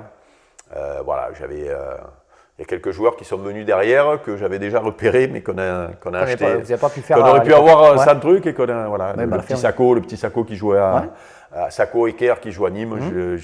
J'avais fait un bon petit rapport sur eux parce que j'avais vu qu'ils avaient des qualités. Mais le plus c'est Didier Drogba puisque il était au Mans à l'époque et l'entraîneur du Mans c'était Marc Westerlop, qui était un très bon ami de Fatih Chebel avec qui j'avais joué à Martigues justement, qui est toujours un ami et qui souvent venait avec moi quand j'allais voir des matchs dans le nord de la France, il venait avec moi voir les matchs. Et quand j'avais vu donc sur Nîmes Le Mans, j'avais vu Didier Drogba. Tu pouvais pas passer à côté. Non, tu pouvais pas. Ouais, c'était compliqué de passer à côté. Tu pouvais pas passer à côté du fait que ce mec-là, il avait un truc en plus à ce niveau-là, quoi. Oui. Et je m'étais retrouvé à aller voir un match au Mans où j'avais rencontré Marc Westerlop, donc que je connaissais, qui m'avait dit, écoute, viens voir le match. Et puis après, moi, je te fais rencontrer le gamin. Je me retrouve dans la tribune à côté du superviseur de l'AS Monaco que je connaissais. Il n'y avait pas que l'AS Monaco, oui, c'est-à-dire que. Oui, ça c'est le genre de joueur où tout le monde. Tout ça pour dire que je n'étais pas eu génie, pour voir que voilà, parce qu'il y a des génies, il y en avait dans tous les clubs. Avant que nous connaissions. Voilà. Genre, non, ce n'est pas Eric Dimeco qui a découvert Didier Drogba, on se détend non, de mais suite. Je faisais partie à l'époque de ceux qui le suivaient, qui l'avaient suivi de près. Et justement, Marc m'avait permis de le rencontrer après le match. Il y avait un gymnase juste à côté du match du Mans où les joueurs venaient voir les sponsors, et donc je l'avais rencontré. Et j'avais compris qu'il était fan de l'OM et que ça lui aurait pu devenir. Sauf que les choses ne se sont pas passées comme ça et que peut-être c'est mieux pour lui d'avoir fait une étape d'abord à Guingamp avant de venir chez nous. Bon, après, il le dit, il a été surpris quand même quand il est arrivé ici. Tout le monde était très content qu'il arrive au tout début, mais bon, après, attaquant à l'Olympique de Marseille, les 3 premiers ou 4 premiers matchs, il n'y a pas de but. On oublie c'était bien qu'il ait fait cette étape à Guingamp, parce que c'était devenu un autre joueur, et puis chez nous, il est devenu extraordinaire, au point de faire qu'un an et d'être toujours dans l'histoire du club. Non, mais tout ça pour dire que quand j'ai arrêté, j'ai bossé un petit peu pour le club, pour superviser des joueurs. Année 2000, c'est quoi ton rôle? Le directeur sportif, c'est Marcel? Marcel, moi je deviens manager sportif. Okay. Donc j'ai l'impression qu'ils inventent un poste pour moi. Oui, ben là, oui, d'accord. Et je ne suis pas dupe à ce moment-là. Ça ne va pas là, sportivement, ça ne va pas. Ça ne va pas. Et surtout, il y a un président, Yves Marchand, qui ne connaît pas trop le football et qui découvre Marseille et l'OM. Oui, à l'époque, c'est pas année 2000, c'est pas maintenant. Voilà, c'est en 2000. Et ça va pas, les résultats sont pas bons. Et il y a surtout un événement qui va le marquer très fort et qui va faire sûrement qu'il me propose le poste de manager général, manager sportif, qui est un poste d'abord trop tôt pour moi et puis qui veut rien dire. C'est les problèmes qu'il y a à la commanderie avec les supporters qui amassent la commanderie, qui brûlent les voitures des joueurs. Oui, ça a fini chaud, l'année 2000, c'était bouillant. Voilà, ça a fini chaud, et du coup, le président se retrouve là au milieu. Et moi, je ne sais pas comment je fais pour me retrouver là au milieu, alors que j'amenais mes rapports de supervision de match. Donc j'avais mon petit ordinateur, j'étais bon élève, je faisais mes petits rapports et je les amenais les lendemains de match à la commanderie pour le staff des pros. Et je me retrouve dans l'apocalypse là. Et c'est vrai que moi j'ai toujours eu un rapport particulier avec les supporters. Tu faisais un peu le tampon. Par rapport à mon histoire personnelle au club et puis par rapport à ce qu'on avait gagné à l'époque. C'est vrai qu'on était on était par rapport aux supporters intouchables, quoi. Voilà. Oui. Donc, et le pauvre Yves Marchand qui s'est retrouvé donc, Oui, au milieu de tout ça. de tout ça. Donc, il voit un mec qui arrive et les supporters qui le laissent rentrer, qui Oui, y a pas qui de se souci. comportent normalement Ouais. avec lui, tu vois. Et donc, j'ai jamais été dupe. Oui, il s'est Dans- dit, ça va, dans le sa tête, paratonnerre, il s'est dit, voilà, le paratonnerre, ça marchera. le con qui vient de rentrer, là, c'est lui qui va me sauver la peau et qui va peut-être faire que ça va se pacifier. Sauf que c'est pas un métier qui s'improvise. C'est pas un métier en plus, je pense, qui se fait trop rapidement quand tu as fini ta carrière. Même Oui, parce si, que tu avais arrêté, en vrai, oui, après j'avais 2 ans de arrêté, carrière, c'est pas non plus j'avais arrêté très, un an ouais. avant. Hein, Oui, oui. Et si tu veux, il faut se créer un réseau. Il faut, Ben oui. voilà, ça s'apprend, c'est un métier qui s'apprend. Ben là, en rebondissant, on peut faire un bond de 25 ans. Là, on le voit avec Benaccia, par exemple, en ce moment. Il avait déjà son réseau d'agents, de C'est joueurs. ça, Donc, c'est ça. il était déjà C'est ça. dans Il le était truc. déjà dans l'après, Voilà. dans le. Là, maintenant, c'est sûr que quand il prend son téléphone et il appelle à droite à gauche, tout le monde C'est sait ça. ce qu'il fait, comment il travaille, tout ça. Donc, Voilà. c'est pas ce que tu avais, Non, non, c'est toi, pas ce que en j'ai- bagage. C'est pas ce que j'ai, c'est Ah pas oui. ce que j'ai vécu. Et même pour Mehdi, on a vu qu'au début, quand il arrive, Ah oui. c'est dur au niveau de la com, c'est compliqué, Ah, c'est un mais- métier compliqué. non, quoi, c'est un métier être, compliqué. Voilà. Donc, et c'est vrai que lui, et puis peut-être même qu'il a les prédispositions pour faire ce métier-là. Peut-être que toi, j'avais pas. Et peut-être que moi, c'est pas. Parce que non, tu n'avais mais pas, moi, j'ai prévu jamais été. tu avais pas prévu de faire ça dans l'immédiat. Non, j'ai jamais été dupe non plus. Voilà. Donc là, je fais 6 mois, 6, 9 mois. Bon, en plus, il y a Pénible. c'est Bernard Casoni qui est entraîneur. Bernard Casoni qui est entraîneur. Ça se passe mal, il qui se s'en fait va, licencier. Qui s'en va. Abel Braga qui arrive. Donc tu m'avais expliqué, on en avait parlé de La manière de- dont de Abel Braga arrive. ouais, tu l'avais trouvé au Moi au Brésil. j'étais allé superviser donc, au Brésil des joueurs et je me retrouve dans le même hôtel que le Vasco da Gama où à l'époque il y avait Romario, comment il s'appelait le Fada là Ah putain, qu'on appelait. Il y avait Juninho qui débutait. Ouais. Edmundo, D'accord, oui, d'accord. Ouais. Bondengo.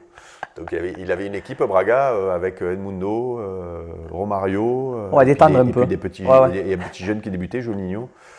Et il se trouve qu'ils sont ouverts dans l'hôtel où j'étais. Le manager qui me promenait un peu là-bas me le présente. Il se trouve qu'il parlait français puisqu'il avait joué 2 ans au PSG. Donc super sympa, il m'invite à voir un match, il m'invite le lendemain au décrassage. Et donc il me présente Juninho qui vient à peine d'avoir une sélection. Je comprends très vite que, parce que je l'avais vu très bon, je comprends très vite que nous on n'a pas les moyens parce que Lyon avait déjà un gros réseau sur le Brésil et ils sont déjà sur lui. Et d'ailleurs derrière il va partir à Lyon. Et voilà, et donc je reviens, je fais mon rapport sur les joueurs là, et puis un jour, Robert Louis-Dreyfus m'appelle et il me dit, voilà, donc quand il me donne le poste de manager, donc un peu après, il me dit, voilà, il faut que tu trouves un entraîneur. Donc déjà, je suis embêté parce que Caso, c'est ton ami. C'est un pote. Et Tu as voulu vraiment faire Luis Fernandez, c'est vrai ça ou c'est un c'est un bruit de couloir? Non, Luis, je lui en parle, oui, je lui en parle. Et Luis m'a dit non, c'est impossible. Bon, mais ça faisait court quand même là, parce qu'il s'était arrêté.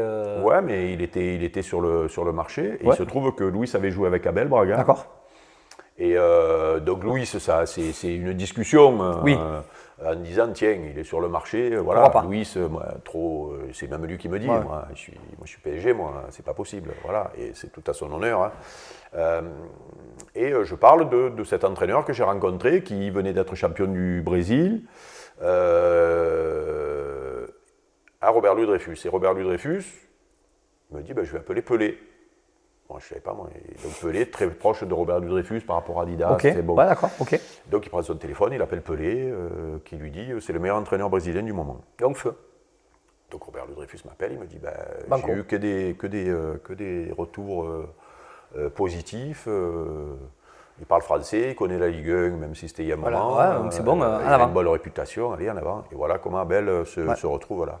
Et petite anecdote aussi, je ne l'ai pas raconté souvent celle-là, mais donc je le fais venir. Ça se passe super bien au début. Alors en plus, il avait ce côté brésilien. J'ai vite senti que les joueurs adoraient être sous ses ordres, quoi. Voilà. Il avait créé un truc. Et les premiers résultats sont bons.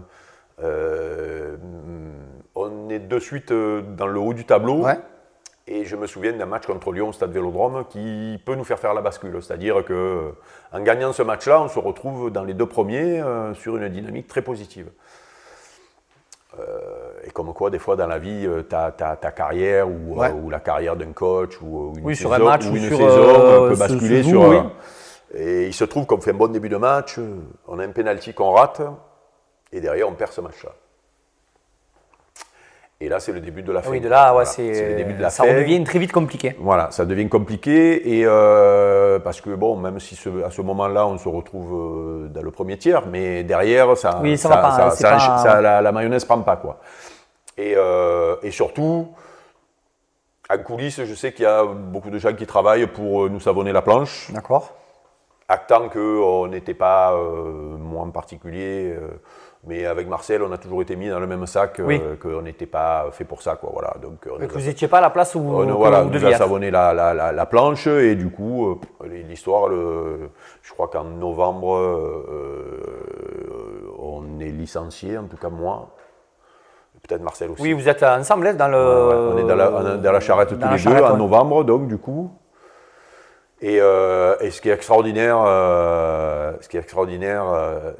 et qui est très rare, c'est qu'Abel Braga va voir l'actionnaire, ou le président, puisque c'est Yves Marchand, en lui disant, moi je suis venu pour Eric et Marcel, si eux ils s'en vont, je m'en vais. D'accord.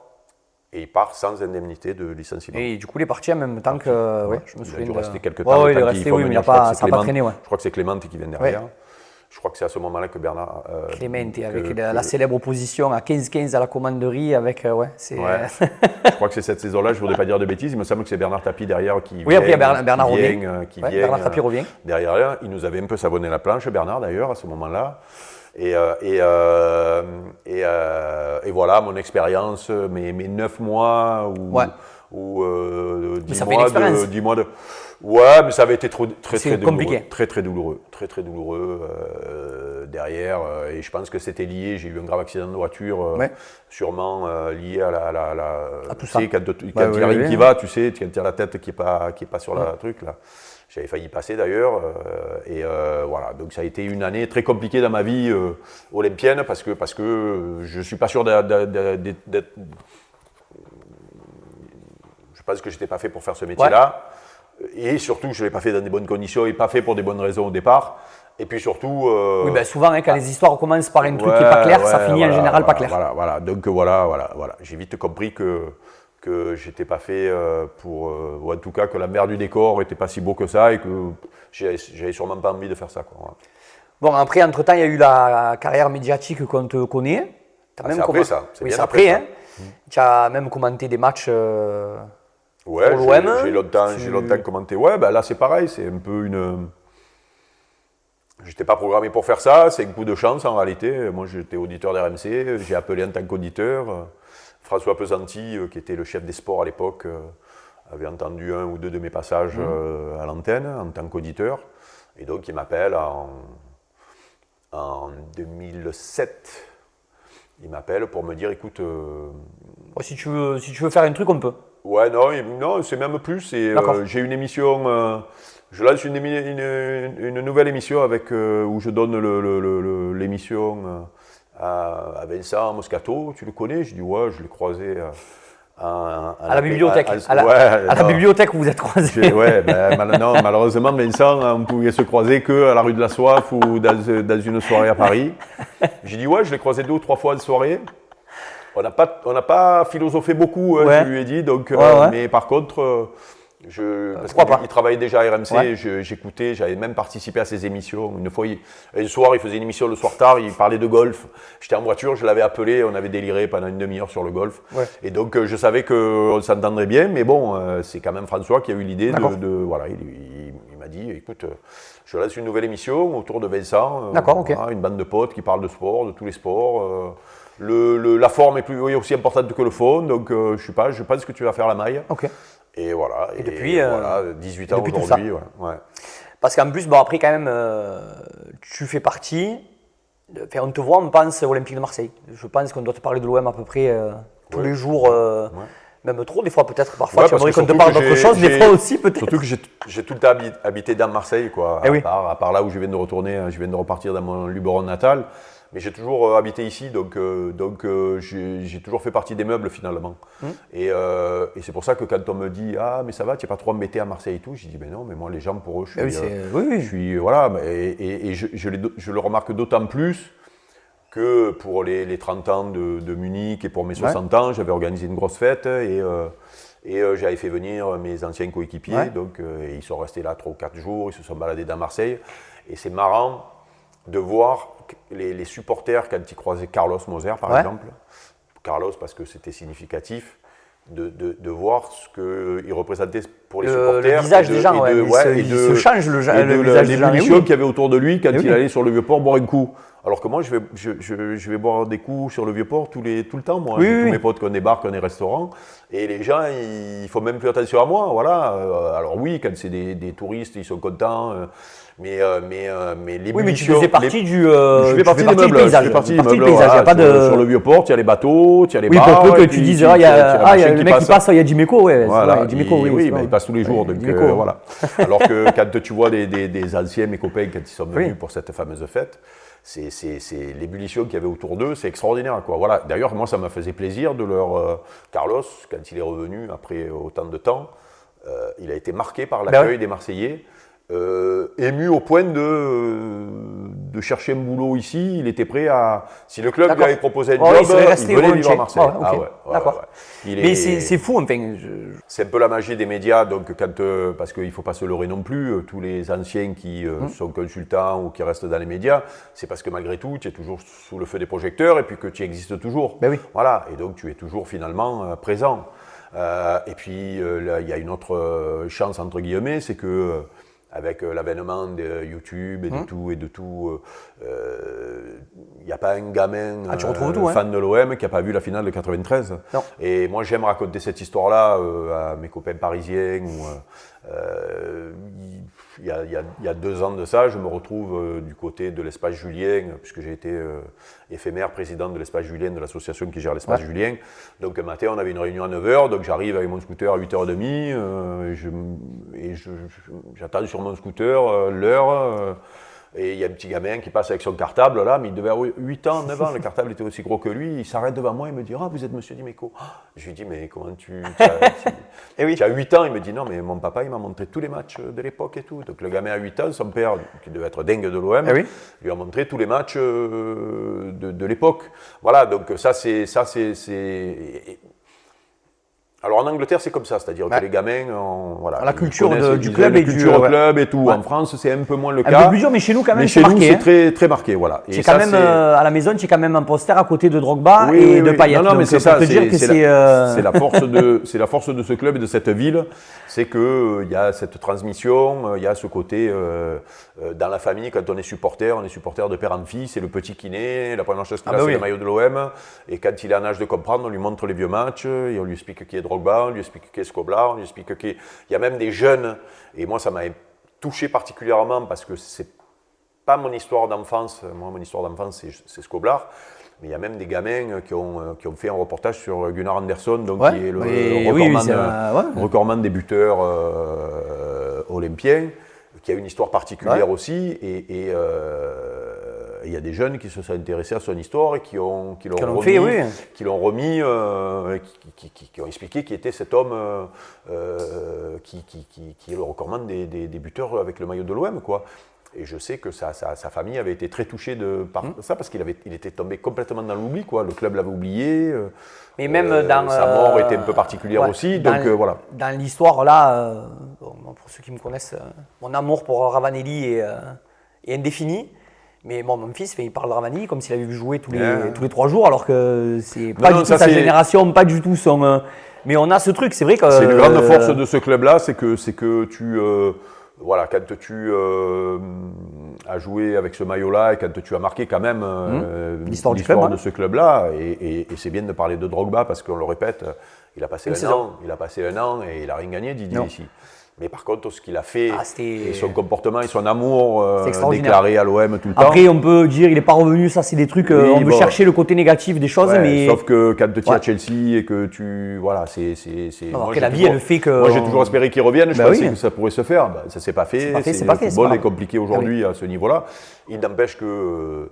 il est toujours, les gamins te parlent toujours de Drogba, et ça, je trouve ça extraordinaire. Voilà.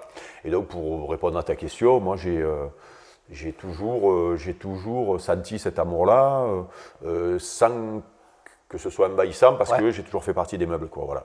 Donc, mais tu es, même après toi dans les médias, alors tu donnes souvent ton avis, c'est là la deuxième partie du podcast un petit peu. Tu parles toujours de ce que tu vis avec l'OM au moment, tu es tous les jours à la radio quasiment, donc c'est ton avis propre, c'est jamais contre le club, j'aime le dire parce que je me justifie trop avec ça. L'avis que tu donnes, c'est jamais contre le club, c'est ce que tu vois à ce moment-là comme tu le sens. Oui, mais après, tu peux être un ancien joueur de l'OM et même avoir été 14 ans sous contrat avec le club et être attaché fortement à ce club-là. Et tu peux être malgré tout supporter aussi. Oui. C'est-à-dire que et les plus durs avec le club, ce sont les supporters. C'est nous. Je vais dire, quand nous, les consultants, alors oui, on a une voix qui porte et on a c'est repris. Oui, notre résonance. Il y a une autre résonance, c'est repris, c'est pas toujours repris avec toute la phrase. Oui, c'est souvent le petit extrait. Tu vois, voilà. Pour la punchline. Donc du coup, c'est plus marquant et du coup, ça peut faire plus mal. Mais les plus durs avec le club, quand ça marche mal, c'est les supporters. Il n'y a qu'à voir. Voilà, et moi j'avoue que des fois, mon avis, c'est un avis de supporter. Voilà, parce que mes potes, mes amis, le sujet de conversation numéro 1, c'est souvent l'OM. Et quand je les entends déçus, voire. Je te rassure, Eric, il ne faudrait pas qu'on enregistre ce que nous disons quand ça ne va pas.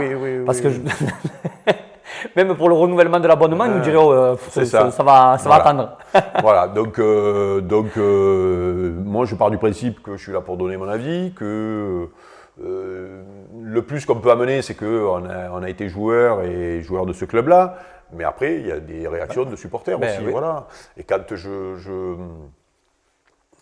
en plus, bon, quand tu as pratiqué et que tu connais un peu l'arrière du décor et tout, les joueurs qui trichent, tu les vois de suite. Les joueurs qui sont pas dans le bon esprit,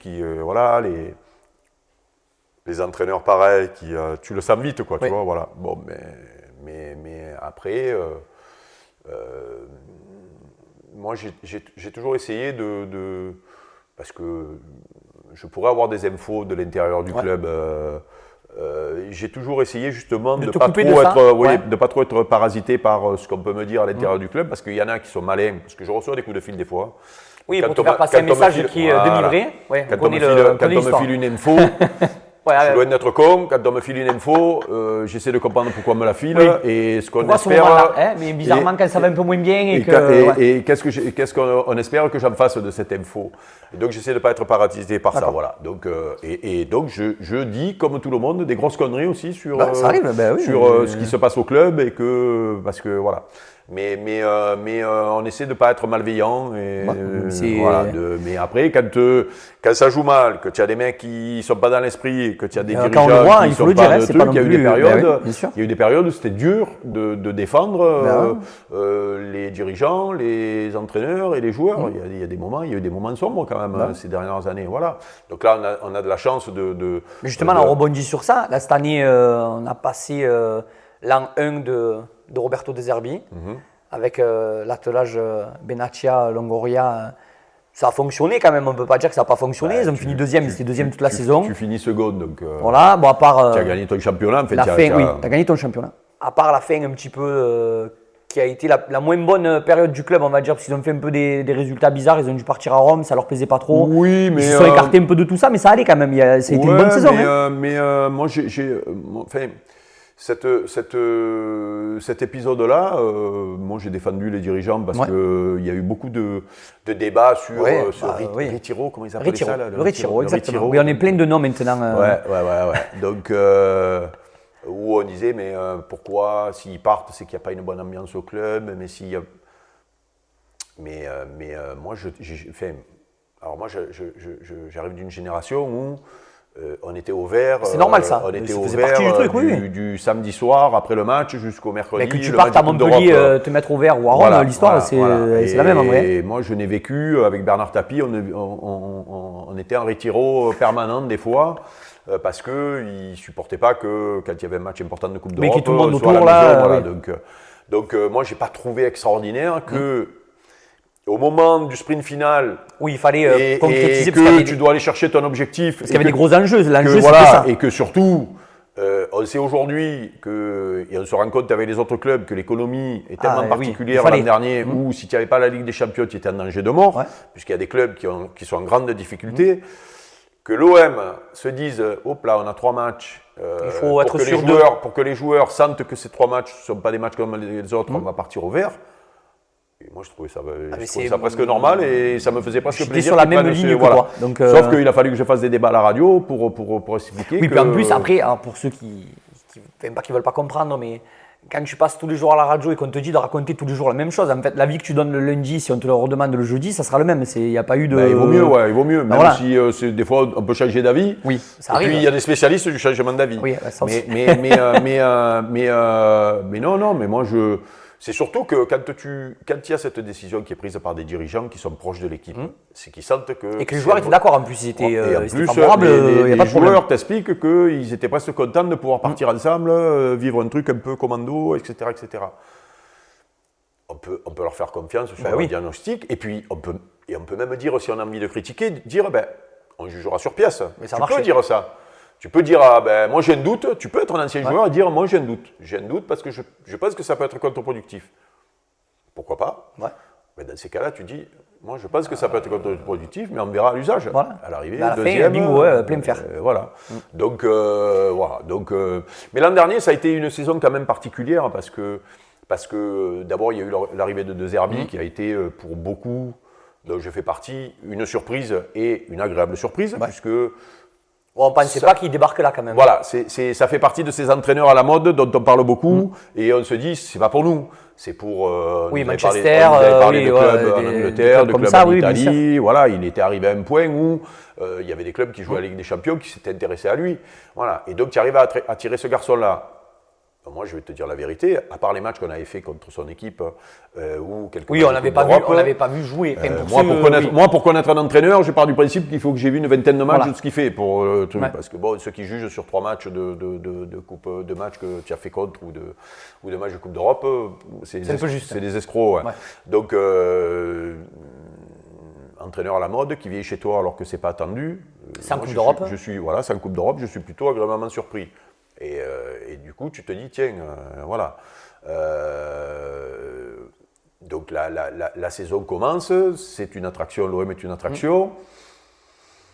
On n'est pas convaincu tout de suite du jeu de De Zerbi parce que c'est vrai que c'est pas toujours évident et puis surtout c'est pas le jeu annoncé et on se rend compte à ce moment-là qu'il parce qu'il y avait une image sur l'esprit de Zerbi. Voilà. Tout le monde a cru que c'était peut-être un football total, que ça allait. Et puis finalement, on s'est rendu compte qu'il est assez pragmatique, que si ça ne faut pas, il change. Et puis il s'adapte à ce championnat qui n'est pas si facile que ça. Non. Championnat fermé, championnat physique. Des gens qui se cassent les dents. Il y a beaucoup d'entraîneurs, de joueurs ou d'attaquants qui sont arrivés, qui se sont cassés les dents. Et donc on voit qu'il s'adapte. Donc moi, c'est plutôt fait, tu vois. On me dit, le mec il joue à 4-3-3 ou 4-4-2, je ne sais plus. Et bim, assez rapidement, il se rend compte que défensivement, il faut repasser à 3. Il se met à 3 défenseurs centraux. Moi je dis, tiens. Et surtout, ça marche de suite. Donc je dis, puis en plus, même fin de saison, il s'est remis à 4 parce que c'était le moment. Y a pas de... Et c'est vrai que cette saison, elle a été un peu chaotique. Non, moi, ce qui m'a interpellé, qui m'a peut-être même un peu chagriné et qui a fait faire beaucoup de débats, c'est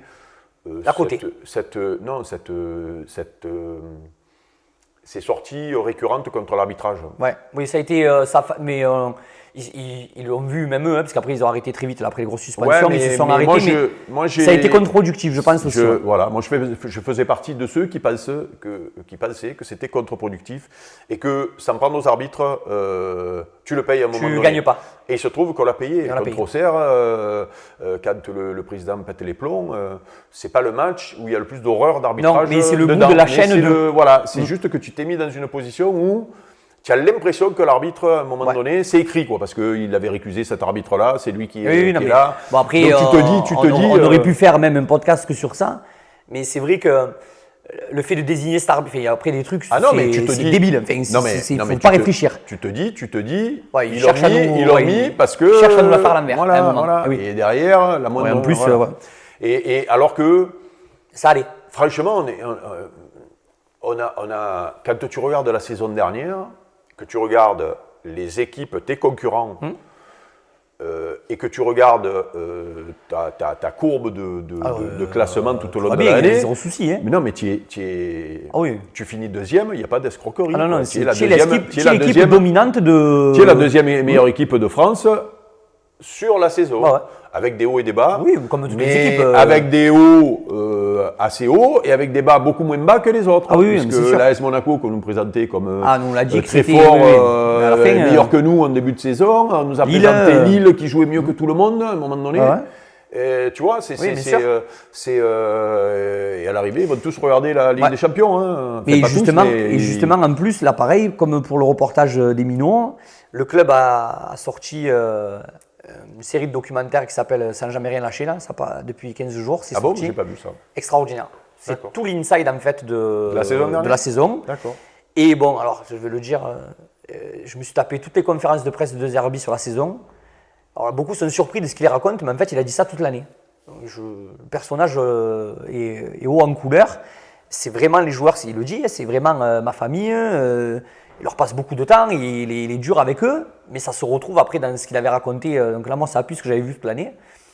Et donc, je suis impatient de voir la saison 2 là. Je veux voir ce qui va se passer. Je vais regarder, avec le recrutement aussi, justement. Là, on a fait.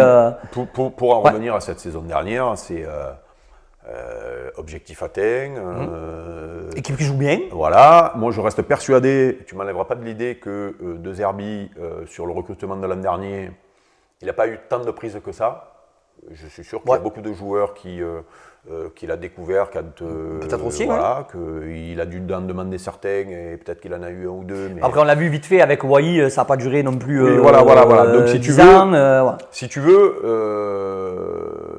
j'ai de l'indulgence sur sa saison qui est bonne pourtant, mais comme il a été critiqué, je dis attendez, là par contre la deuxième saison, il va avoir une emprise sur le recrutement. Déjà, même on a souvent parlé des mouvements excessifs.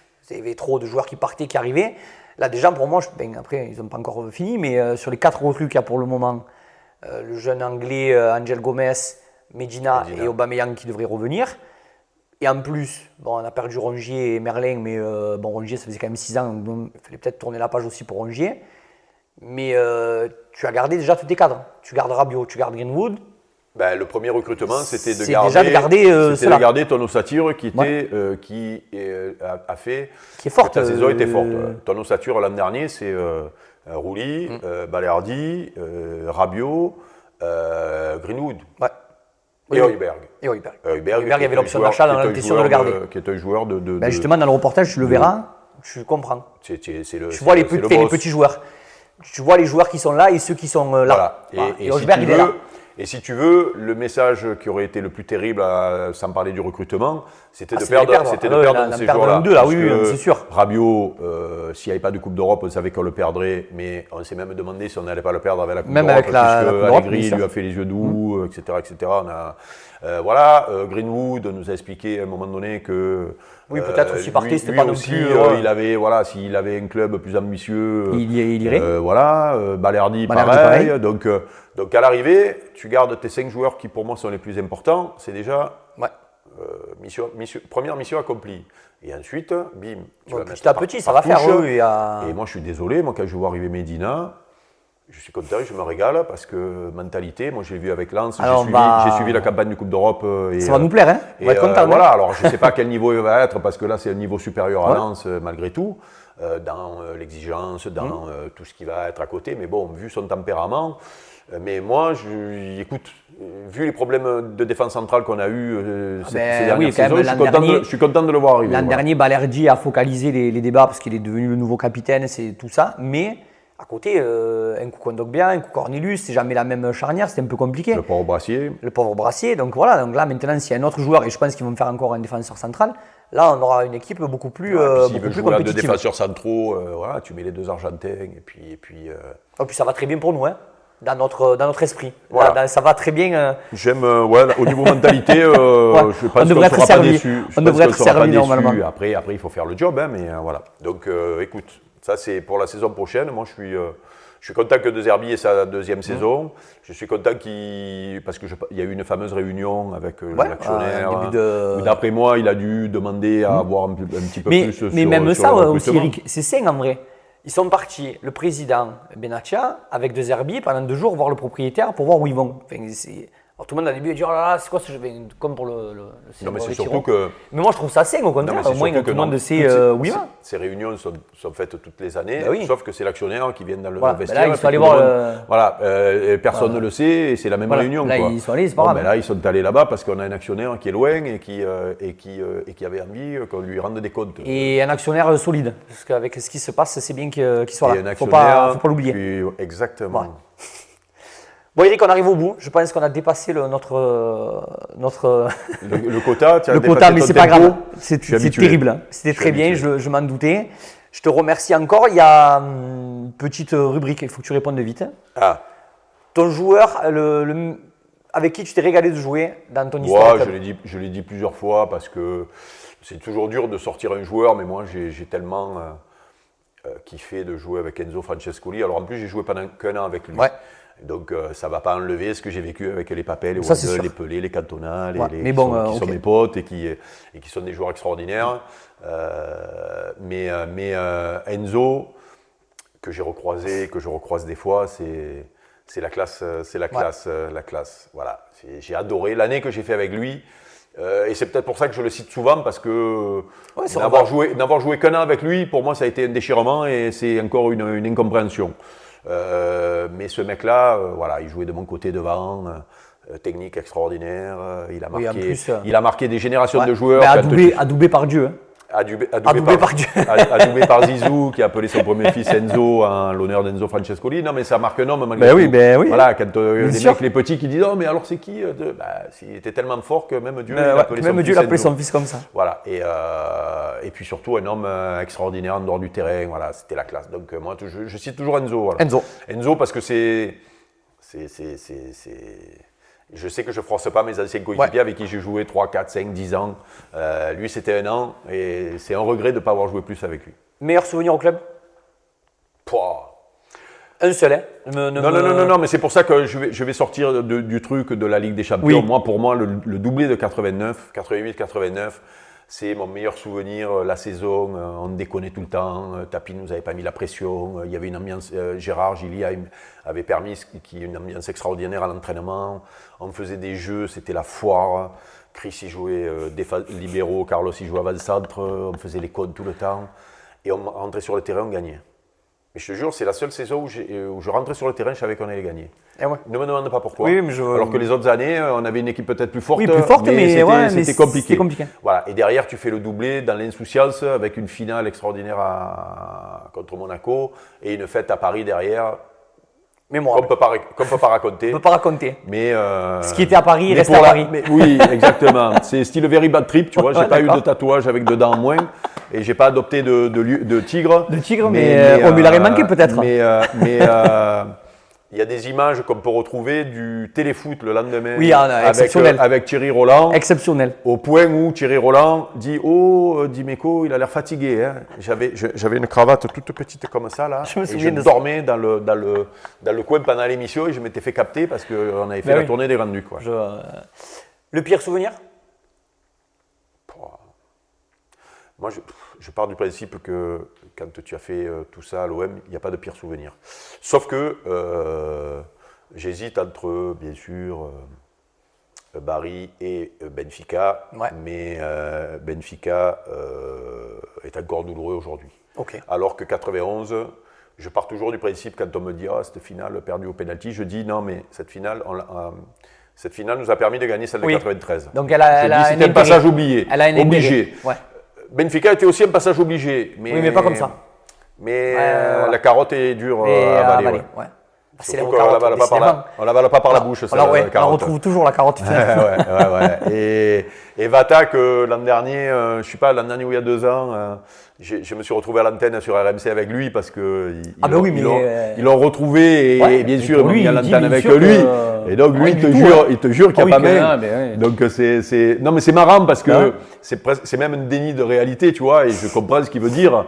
Mais moi je le vis, moi c'est d'autant plus douloureux que je le vis, je suis au marquage, comme un con je le tiens et c'est ce qui fait qu'il va faire la même parce qu'il ne peut pas bouger, tu vois, tu te sens coupable. Coupable d'une erreur, voilà, mais la carotte est toujours difficile à...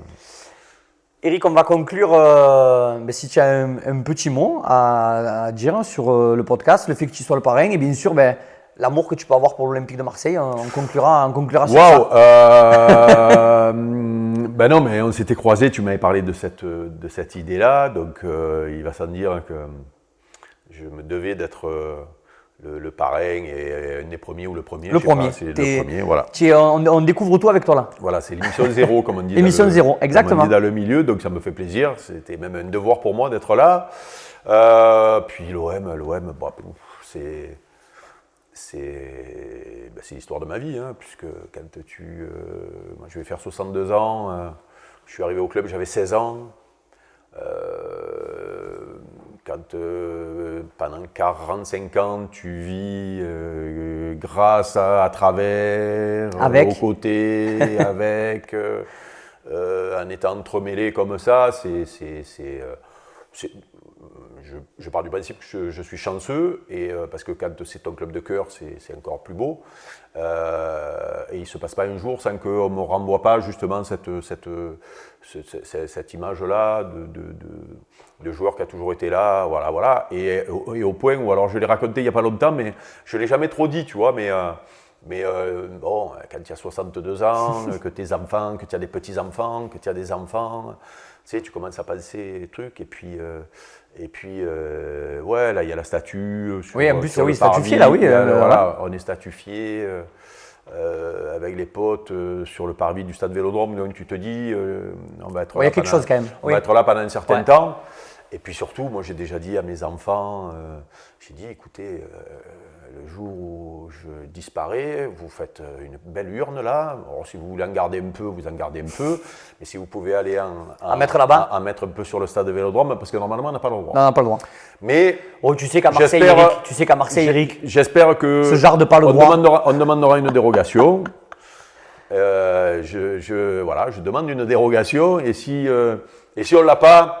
On fera avec. On trouvera toujours quelqu'un qui sera capable d'en mettre sur le plus tard possible. On ne se presse pas. On n'est pas pressé pour ça. C'est inéluctable. Donc c'est ma vie, quoi. Il ne se passe pas un jour sans qu'on ne me parle pas de ce club. Et c'est tellement important pour tous les gens qui m'entourent, puisque moi, mes amis sont supporters de l'OM. Voilà. Donc c'est ma vie, c'est ma vie. Et j'espère que ça se finira comme ça. Voilà.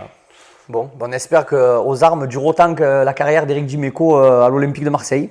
Putain. Ça voudra dire qu'on aura bien travaillé. Ah ouais, tu auras battu un record. J'aurais battu un record. Pourquoi pas, on ne sait jamais. Oui, comment on ne sait pas. Il va falloir que tu files le flambeau au petit tout. Oui, je ne suis pas inquiet pour lui. Je vois qu'il y a. Oui. Eric, merci beaucoup. Vraiment, plaisir, tu sais tout le sens que ça a pour moi que tu sois là. Écoute, je suis ravi. Je savais que ça allait très bien se passer et je pense qu'on a fait un bel épisode. Merci à toutes et à tous. Merci encore à Eric. Et puis, on vous retrouve très prochainement avec un nouvel invité. Merci.